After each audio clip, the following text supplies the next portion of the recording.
Bonjour à tous, aujourd'hui vite fait je vais vous présenter un set Lego Nexo Knights sorti en 2017. Il s'agira de la référence 70352, le Gestro Z-Quarters ou en français la tête d'assaut de Gestro. Il contient 840 pièces et coûte la somme de 99,99 €, donc autant vous dire, il s'agit du modèle le plus coûteux de cette première vague 2017. Voilà. Et donc du fait de son prix, il contient pas moins de 6 figurines et en fait 8 personnages. Alors pourquoi je dis ça? Vous verrez après. Nous allons commencer tout d'abord avec les personnages qui appartiennent au clan des gentils, à savoir aux Nexonites ainsi que leurs alliés. Et donc justement, qui avons-nous comme chevalier Nexonites aujourd'hui? Eh bien c'est très simple, nous aurons Macy Albert ainsi que Lance Richmond. Donc autant Macy Albert est apparue uniquement dans cette là en vague 1, elle réapparaîtra en deux modèles en vague 2, voilà, et elle vient avec le Nexo de pouvoir du Ninja Strike et l'attaque ninja, voilà. Lance Richmond, quant à lui, est beaucoup plus trouvable ailleurs. Alors, ma phrase ne veut rien dire, mais en fait, vous pouvez aussi le retrouver dans le Lance versus Lightning, ainsi que dans le Lance Twin Juster en vague 1, et il réapparaîtra une fois en vague 2. Donc, autant vous dire, Lance n'est pas la figurine la plus rare, et il vient avec le Nexo pouvoir de l'hypnose. Voilà. Et enfin, comme vous pouvez le voir, notre troisième figurine du côté des gentils, ce sera la petite Ava Prentice qui revient en sa même version qu'en 2016. Donc, aucune différence pour Ava Prentice, hélas. À noter que vous aurez en tout 4 annexes pouvoir. Les deux autres, ce seront donc Ton of Power, qui est attaque de notes, apparu déjà dans le Battlesuit de Axel, et enfin Standing Ovation, apparu dans le Battlesuit de Lance. Alors qu'effectivement, les deux autres annexes pouvoir sont pour l'instant exclusifs à ce set-là, à la vague 1 2017.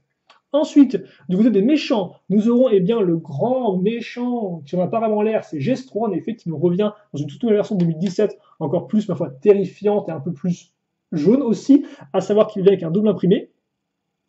Nous aurons ensuite une gargouille. Alors effectivement, Gestro apparaîtra aussi une autre fois en vague 2, mais sinon, sa seule apparition en vague 1. Donc, encore, personnage plutôt rare. Tout comme d'ailleurs la gargouille, car effectivement la gargouille est déjà apparue dans le Lance versus Lightning, mais elle n'apparaîtra que dans ce set-là, ainsi que dans celui-ci. Donc forcément, si vous voulez la gargouille, la solution la moins chère, c'est le Lance versus Lightning à 27 €, pas celui-ci à 100 €. Mais en tout cas, très belle figurine avec de très jolies pièces d'elle, comme vous pouvez voir. Et enfin, le Stone Stomper numéro 2. Donc effectivement, il y a deux Stone Stompers, tous les deux ont des imprimés différents. Et par contre, à noter, vous aurez aussi un pouvoir interdit, qui est fissure destructrice.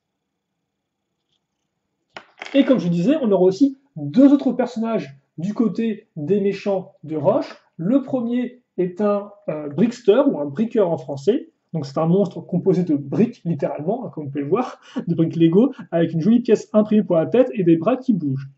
Et l'autre personnage, un poil plus important et aussi composé de briques, c'est Monstrox dans sa forme de nuage, avec là aussi une pièce imprimée qui rend très très bien. Et comme on peut voir, très menaçant, du fait de sa couleur noire. Autant vous dire, c'est littéralement un nuage de mauvais augure. Voilà. Donc ça, ce sont pour tous nos personnages. Et nous avons 8 personnages et nous avons aussi 6 véhicules. Donc autant commencer à en parler tout de suite. Et donc le premier, ce sera le Underminer de Macy, donc effectivement son véhicule secondaire avant dans son véhicule principal en vague 2. Comme vous pouvez le voir, un véhicule avec des roues massifs à l'avant, des roues à l'arrière, accroche pour bouclier et armes à ce niveau-là, et surtout roues qui sont liées à la foreuse à l'avant, ce qui fait que quand vous allez tourner les roues, eh bien la foreuse va tourner. Et donc je vais quand même prendre le temps pour les véhicules de les montrer à terre ferme, comme ceci, avec une mise au point qui est fonctionnelle. Car certes, on est vite fait, mais quitte à faire, autant prendre le temps de bien vous montrer les choses.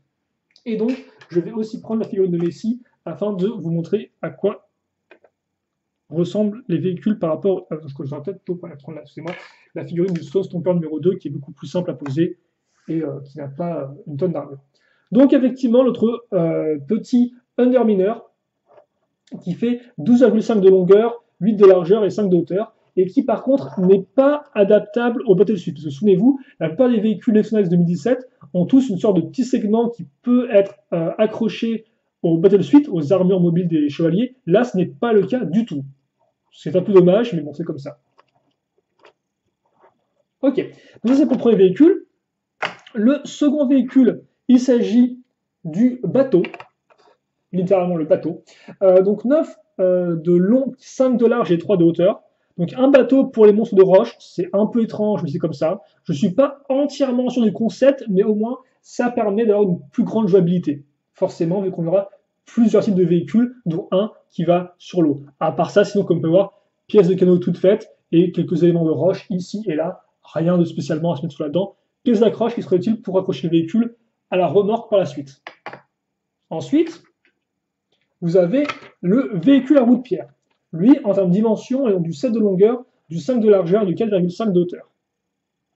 Et comme on peut voir, c'est un véhicule qui, en fait, est un peu construit, si vous voulez, en diagonale, quoi. Il part vraiment vers le bas, vers l'avant et tout, et ça se donne un rendu encore plus dynamique, je trouve, et menaçant, du fait de ce côté qui part un peu en diagonale comme ça en avant, quoi, qui chute, si vous voulez, littéralement. Deux canons, on retrouve le concept de tête de roche avec les yeux jaunes, le petit guidon, qui d'ailleurs servira aussi d'accroche, tout comme cette partie-là, pour suspendre le véhicule à la grue qu'on retrouvera sur la remorque ensuite. Donc vraiment, un petit véhicule, ma foi, très sympathique. Ensuite, on aura le mini-planeur chapeau de Gestro, qui là est quand même beaucoup plus massif en termes de taille, comme vous pouvez le voir, et qui aussi reprend forcément le côté bicolore du chapeau de Gestro, avec un côté violet et l'autre gris foncé. Et d'ailleurs, effectivement, ce sera la seule partie du set qui sera bicolore, contrairement effectivement à 2016, où par exemple, le char magnifique de Gestro était entièrement bicolore, là il y aura juste que le chapeau. Et comme vous pouvez le voir, vous aurez des canons qui se lancent vraiment. On retrouve les pistolets comme sur le petit véhicule à roue de pierre. Et en termes de dimension, on est dans du 17 de long, du 8 à 21 de large et du 5 de hauteur. Même du 6,5 de hauteur, excusez-moi. Et comme vous pouvez voir, les éclairs à l'arrière sont amovibles pour que ce soit plus ou moins dynamique. Vous avez aussi le guidon à ce niveau-là. Et c'est à peu près tout pour ce véhicule-là. Vous pouvez aussi mettre les petites hélices comme par en dessous, les incurver vers l'intérieur, et vous noterez la pièce d'accroche ici, qui sera utile pour relier cette partie-là au véhicule suivant, qui n'est autre que le véhicule avant. Là encore, pas de nom particulier, il ressemble à ceci, et comme vous pouvez le voir, eh bien, il fait sacrément flipper. Par rapport à une figurine, voilà à quoi ça ressemble. Et donc, comme on peut, en fait, surtout, on a affaire à une vraie tête de Gestro, en fait.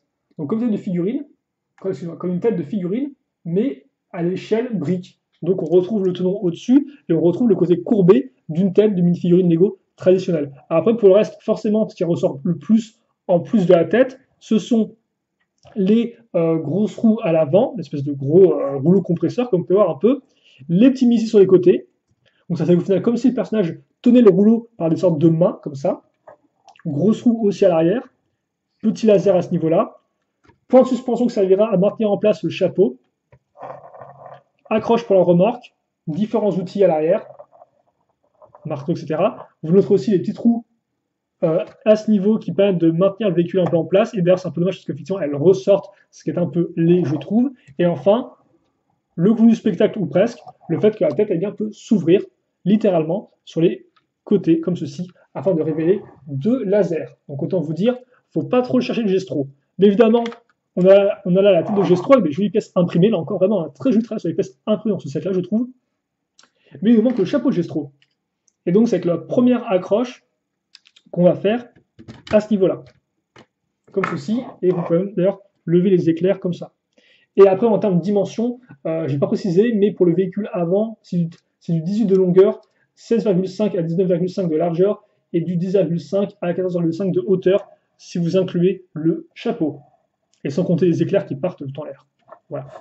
Donc, de toute façon, on aura l'occasion de le revoir un peu après, le véhicule avant. Maintenant, passons au véhicule arrière. Donc, hop. Il y a un petit bouchon là, je crois, qui est en train de se faire. Terrible. Bref. Donc, le véhicule de la remorque.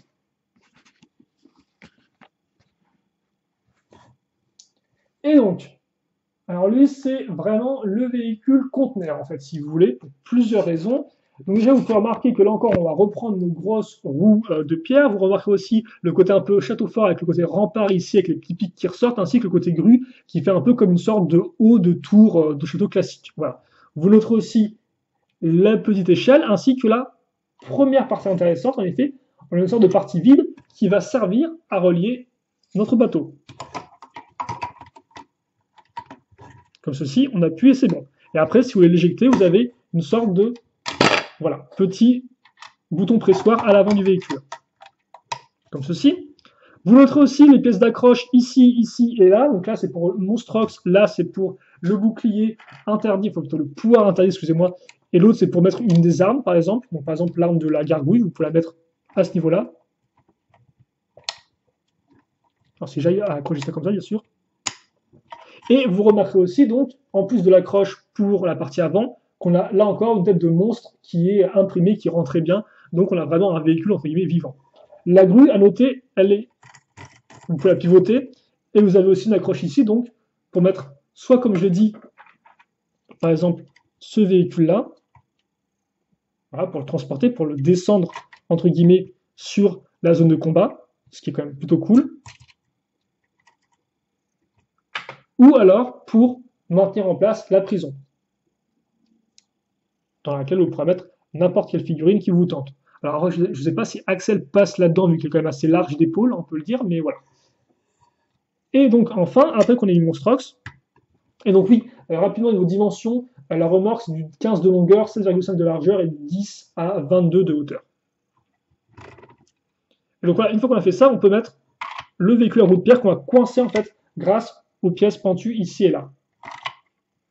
Et donc, eh bien là, on a maintenant la remorque qui est complète.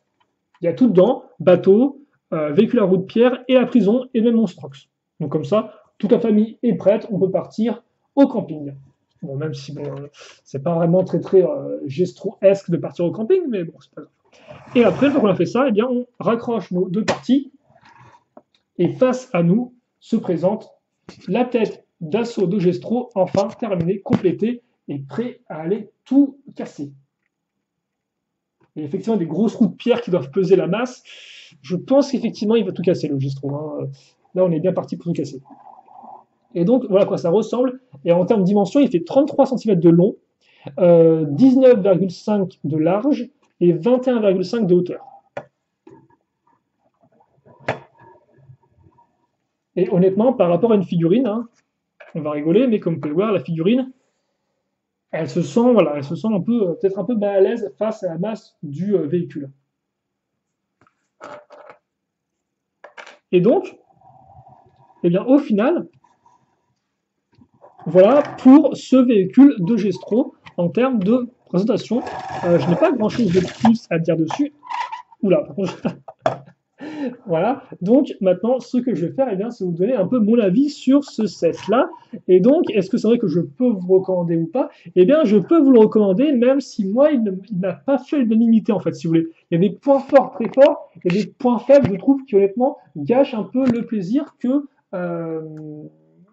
j'aurais pu avoir avec ce modèle-là. Et donc effectivement, déjà, ce qui me dérange le plus, je pense, c'est une construction qui, pour son prix, n'est pas si top que ça. Effectivement, la construction pour un set à 100 euros est, ma foi, fort simple. Des structures vraiment basiques, des bonnes grosses briques, des bonnes grosses roues, et puis on n'en parle plus. Aucune technique véritablement intéressante. Et ça, j'ai trouvé ça un peu dommage. Ça a rendu la construction du set, au final, un peu banale, si vous voulez, et c'est un peu triste. Même si, effectivement, on a des éléments qui ressortent, comme par exemple la tête à l'avant qui est vraiment bien pensée, même si là encore, au final, le faible espace à l'intérieur ne permet pas de mettre beaucoup de choses ici. Et c'est dommage parce qu'effectivement, je trouve le concept de cacher des couverts assez intéressant, mais hélas, exploité assez faiblement du fait de la taille qui est assez réduite là-dedans. Mais bon, hormis ça, on a une construction qui, pour moi, est un peu trop simple pour un set de ce prix-là, de cette envergure-là. Voilà, c'est un peu mon petit souci. Ensuite, autre problème que j'ai eu par rapport au set, effectivement, c'est son nom anglais qui est le Gestros Headquarters.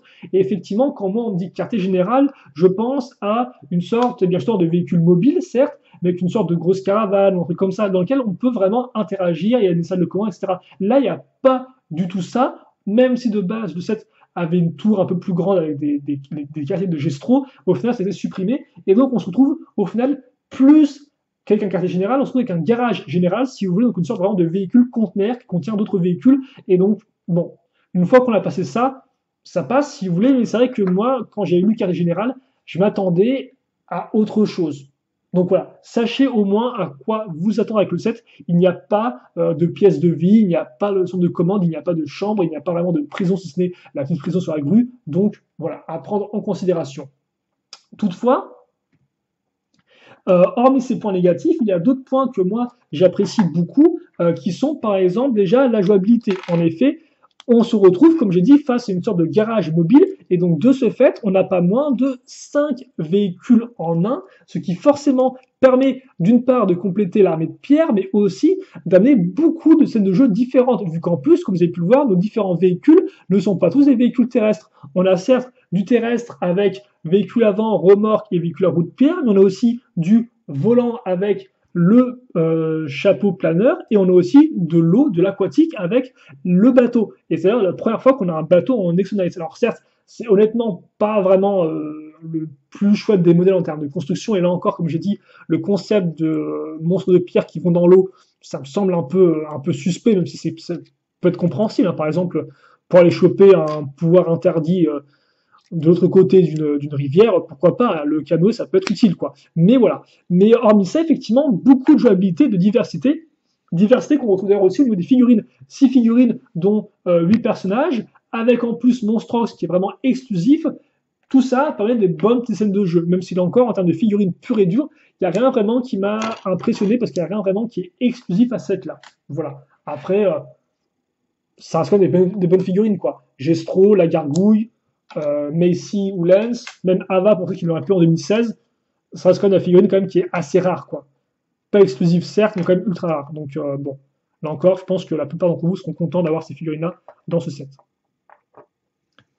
Et donc, hormis la jouabilité, vous avez aussi le design du set qui rend vraiment bien. J'aime beaucoup, beaucoup, beaucoup la tête de Gestro, bon design, et c'est vraiment massif aussi. Donc là encore, un véhicule qui est vraiment imposant, et qui, je pense, devrait vous plaire. Vraiment un véhicule un peu sans compromis à ce niveau-là, quoi. Et qui d'ailleurs, c'est intéressant, a été créé en moins de 1 jour, un peu à la va-vite, par Mark Stafford, plus pour rigoler qu'autre chose. Et au final, c'est son modèle qui a le plus plu aux enfants lorsque Lego effectivement fait des tests euh, auprès des enfants. Donc, assez intéressant comme anecdote.